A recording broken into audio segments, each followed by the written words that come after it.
Kumaş Örgü Atölyesi'nden merhaba. Bugün tığ işiyle yapılan çok kolay bir kazak modeli anlatacağım. Şimdi bu modele başlarken kaç zincir çekmeliyiz sorusunu hep soruyorsunuz. Ama ben her videomda hem yelek videolarında hem kazak videolarında şunu söylüyorum. Ölçüyü siz belirleyeceksiniz. Çünkü her ip ve tığ numarasına göre ve beden ölçünüze göre zincir sayısı değişecektir. O yüzden üzerimizde ölçerek gideceğiz. Tığ işiyle örgü örmenin en kolay tarafı da bu zaten. Çektiğimiz zinciri kendi vücut ölçümüze göre ayarlayabiliyoruz. O yüzden bir zincir sayısı vermek doğru değil. Yani güvenilir değil. Şöyle yapacağız. Şimdi öncelikle arka yüzden başlıyoruz. Arka ve ön yüze aynı zincir sayısıyla başlamanızı tavsiye ederim. Ama oldu da arka biraz dar oldu ya da ön biraz dar oldu.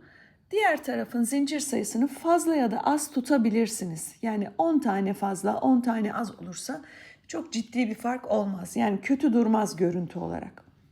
Özellikle ön tarafı fazla tutarsanız, arkayı biraz az yaparsanız çok belli olmaz ön ve arka farkı. Upuzun bir zincir çekiyorsunuz. Ve bu zinciri göğüs çevrenizde ölçüyorsunuz bu şekilde. Tam yanlara denk gelecek şekilde göğüs çevresinde ve zinciri çok sıkı çekmiyorsunuz. Ve yanına ekstradan birer parmak kadar yani 2 parmak kadar ekstra zincir ekliyorsunuz. Neden? İçinde rahat hareket edebilmeniz için. Yani kazağınızın genişliğini siz ayarlayacaksınız. Büyük salaş bir kazak istiyorsanız göğüs çevrenizden çok daha geniş bir zincir çekmeniz gerekir. Ben şimdi burada büyük bir, daha kalın bir iple anlatacağım kolay anlaşılması için ama ben videoda gördüğünüz kazağı orta kalınlıkta bir ip ve 5 numara tığla ördüm. Normalde 4 numarayla örülen bir ipti. Ben onu 1 numara büyükle ördüm. Kazak daha dökümlü dursun, dokusu çok sert olmasın diye. Çok büyük bir tığla örerseniz biraz zamanla bollaşma ve genişleme yapabilir. Modelimiz çok kolay, sadece trabzanla ilerliyoruz ama trabzanla örerken şöyle bir sıkıntı yaşıyor herkes. Ördükçe model yana doğru genişliyor ya da daralıyor. Bunun önüne nasıl geçeriz? O yüzden başlangıçlara ve sonlarını nasıl bağladığıma çok dikkat edin. Buna dikkat ederseniz ördükçe genişleyen ya da ördükçe daralan bir örgünüz olmaz. Kısacık bir zincir üzerinde göstereceğim. Küçük bir model üzerinde gösteriyorum. Siz büyük bir zincir üzerinde çalışacaksınız. Şöyle yapacağız.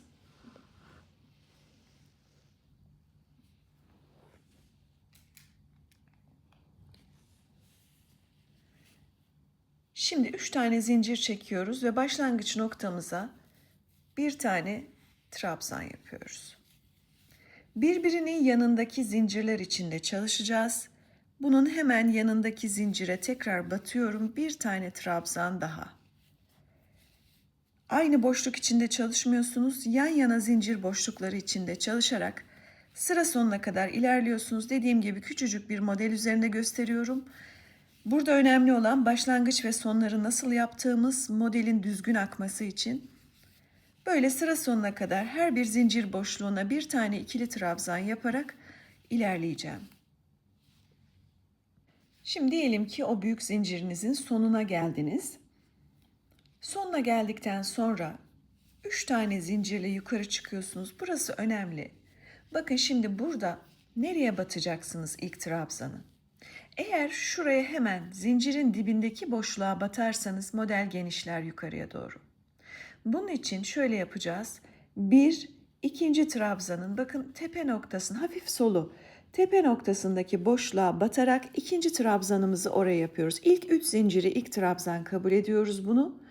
Yanına ikinci trabzanımızı yapıyoruz. Bakın hemen ikinci trabzanın hemen üstündeki boşluğa. Her bir boşluğun içine bir tane trabzan yaparak sıra sonuna geliyoruz. Sıra sonunda da en son trabzanı nereye battığımız çok önemli. Onu da iyi anlarsanız model boyunca hiç hata yapmadan dümdüz bir görüntüyle yukarı çıkmış olursunuz.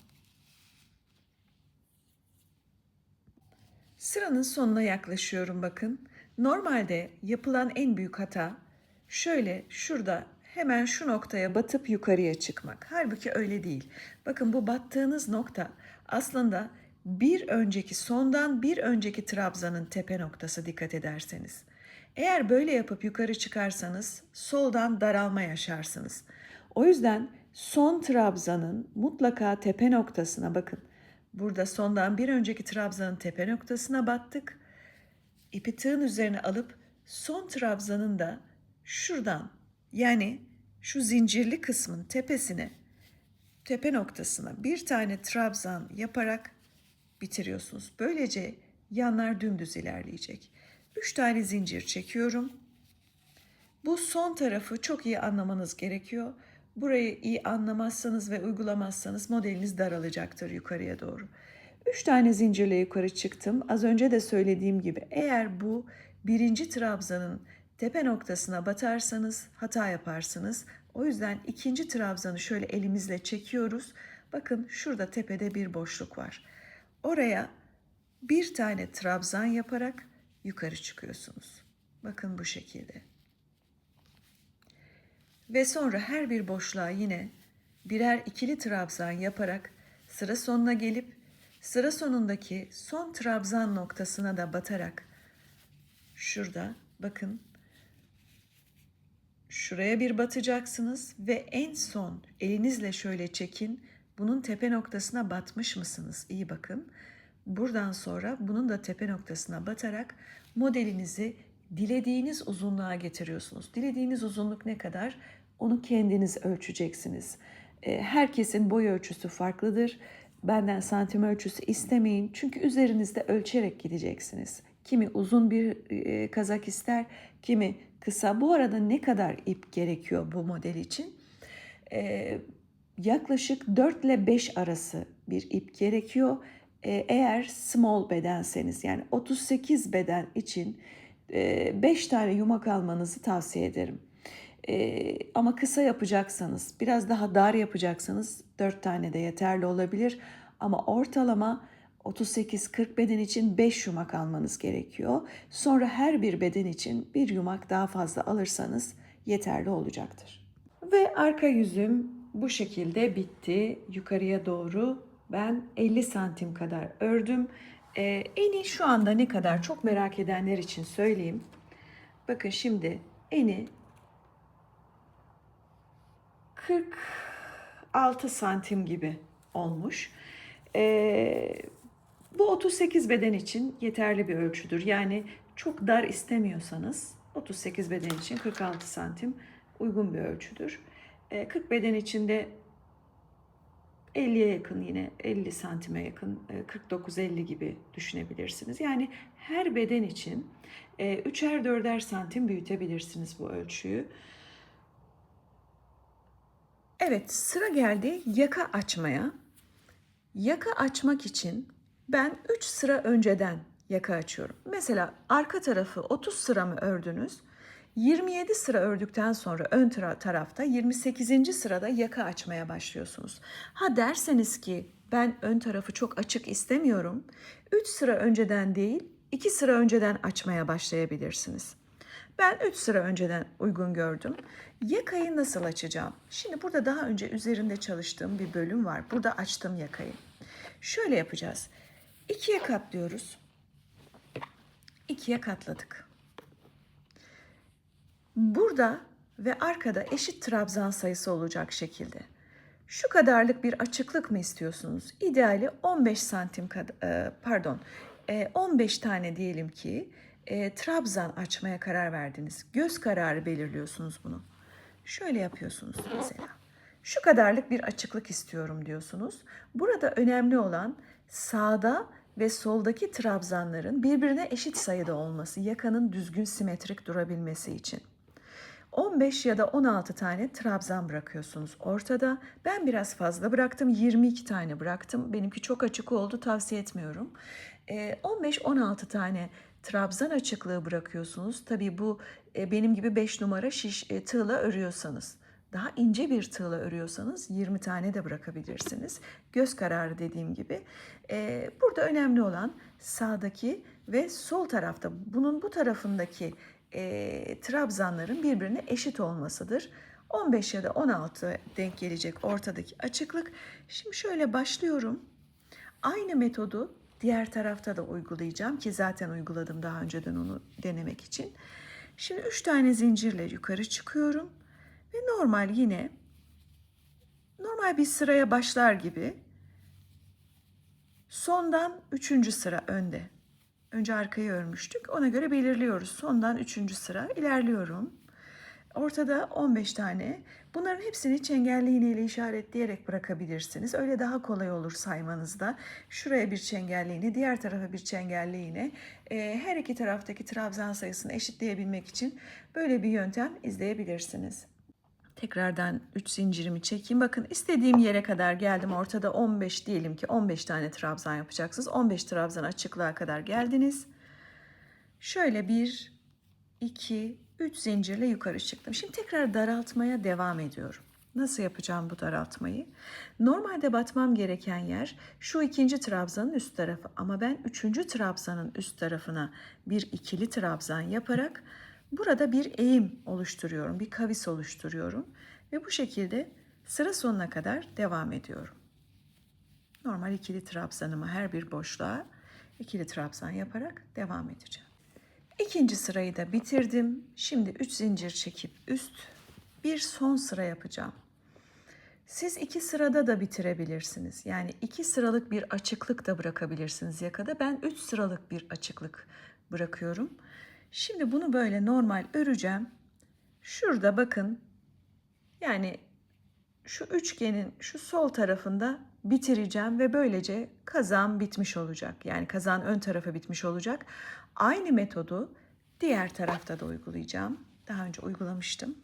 Size göstereyim. Burada da aynı metodu uyguladım bakın.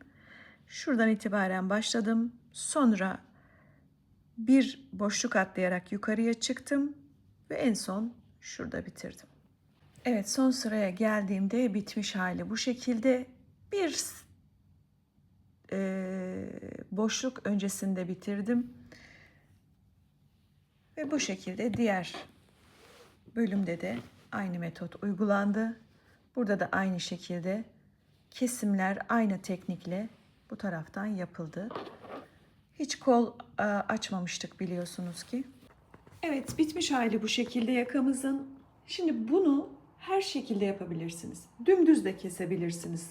Hani kayık yakadan rahatsız olmam, açık olmasın boynum diyorsanız bunu dümdüz de kesebilirsiniz. Yine buradan buraya arka ölçünüz ne kadarsa şuradan şuraya benimki 50 santime yakındı. 50 santime yakın ördüm. Sonrasında şimdi arka yüzde ikisini omuzlardan dikiş yaparak ya da tığ işiyle birleştireceğim. Şurayı dikerek, şuraya kadar olan bölümü dikerek ve burada da yine şuraya kadar olan bölümü dikerek birleştireceğim. Evet, arka yüzümüz ve ön yüzümüz yakamızda açtık. Şimdi kolları ben üzerine öreceğim. Yani buradan direkt öreceğim. Sonradan ekleme yapmayacağım. Kolay olsun diye böyle yapıyorum. Ama siz o görüntüyü sevmiyorsanız kendiniz de kol örebilirsiniz. Kol örmek istiyorsanız ve benimkinin bolluğunda olmasını istiyorsanız, yani daha dar istiyorsanız daha dar yapabilirsiniz de small ve medium beden için 40 santimlik bir zincir, 40-42 santimlik bir zincir üzerine kolu kurabilirsiniz. Boyunu da birazdan söyleyeceğim ne kadar ördüğümü bittikten sonra. Eğer large ya da x-large bedenseniz 45 santimle bir zincir üzerine kolu örebilirsiniz. Şimdi şöyle yapacağım. Bakın ikiye katlıyorum. Kolu şöyle öreceğim, pardon. Şuradan başlayacağım. Böyle şuraya kadar. Yani ölçümüz ne olacak? Omuz kısmı birleştirdim. Arka ve önü diktim. Ön taraftan aşağıya kadar, şuraya kadar 20 santim. Buradan buraya 20 santimlik bir kol boşluğu açıyorum. Small ve medium beden için. Large ve x-large için bu 23 santim olacak. Sonrasında buradan buraya tekrar yine 20 santimlik bir mesafe, yani şöyle 40 santim üzerinde gideceğiz ve geleceğiz. Gideceğiz ve geleceğiz ve böylelikle burada bir kol görüntüsü çıkmış olacak. Şimdi size nasıl ördüğümü göstereceğim. Şöyle ön yüzden başlayacak olursak bakın omuzdan itibaren 20 santim aşağıda şu boşluktan hemen hemen diyelim ki şu boşluktan başlayacağım trabzanlarımı yapmaya, yukarıya çıkacağım ve böyle şuradan itibaren döneceğim. Buradan itibaren dümdüz devam edeceğim. Omuzdan itibaren 20 santim aşağıdan belirlediğim yerden şöyle ipimi geçiriyorum. 3 tane zincir çekeceğim ve her bir boşluğun içine bakın 2 tane trabzan yaptım. Bir sonraki trabzanın içine atlıyorum.